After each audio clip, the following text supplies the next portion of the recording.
নমস্কার, পিয়া সুজিতের সংসারে স্বাগত। আজকে পনির পোস্ত করব। তার জন্য পনির কেটে নিয়েছি, টমেটো নিয়েছি পোস্ত, কাজু বাদাম, কাঁচা লঙ্কা। বাদামটা দিয়েছি যাতে পোস্তটা কম লাগে আর টেক্সচারটা ভালো হয়। আপনারা আলু পোস্ততেও বাদাম দিতে পারেন, তাহলে পোস্ত টেক্সচারটা অনেকটা বেটার হয়। এদিকে তেল গরম করে কাঁচা লঙ্কা ফোড়ন দিয়ে তার মধ্যে দিয়েছি কয়টা পাঁচফোড়ন। পাঁচফোড়নের বদলে কালো জিরেও দেওয়া যায়, আমি পাঁচফোড়নটাই দিয়েছি। তারপরে কেটে রাখা টমেটোটা দিয়ে দিলাম। এবার দিয়ে দিচ্ছি পেস্ট করে রাখা মশলা, মানে পোস্তটা। তো পোস্তটা দিয়ে বেশিক্ষণ লাগে না, এটা খুব তাড়াতাড়ি হয়ে যায়, কারণ পোস্ত যেহেতু কাঁচা খাওয়া যায় আর পোস্ত বেশিক্ষণ ফোটায়ও না, তাই জলটা আপনারা বুঝে দেবেন যাতে বেশিক্ষণ ফোটাতে না হয়। এবার পোস্ত ভালো করে ভাজা হয়ে গেলে, মানে কাঁচা গন্ধটা কেটে গেলে আপনারা দিয়ে দেবেন পনিরটা। তো পনিরটা দেওয়ার পর নামানোর বেশিক্ষণ ফোটাতে লাগে না, 2-1 মিনিট ফোটালেই হয়ে যায়।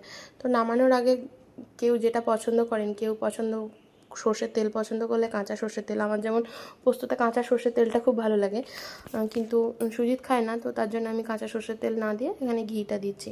ঘি দিলেও ভালো লাগে, পোস্তর মধ্যে নামানোর আগে ঘি দিয়ে দিলে খুব ভালো লাগে, বা গোটা কাঁচা লঙ্কা ছিঁড়ে ফেলে দিলে যার স্মেলটা খুব সুন্দর হয়।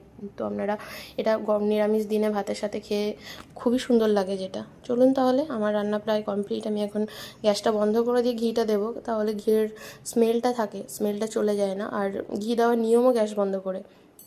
তো এখন আমরা খেয়ে নিই, আর আপনারাও ভালো থাকবেন, আর আমার চ্যানেলটাকে লাইক সাবস্ক্রাইব করে দেবেন। কালকে যেহেতু আমাদের একটু বেশি খাওয়া দাওয়া হয়ে গেছিলো, তার জন্য আজকে এই হালকা পাতলা আইটেম।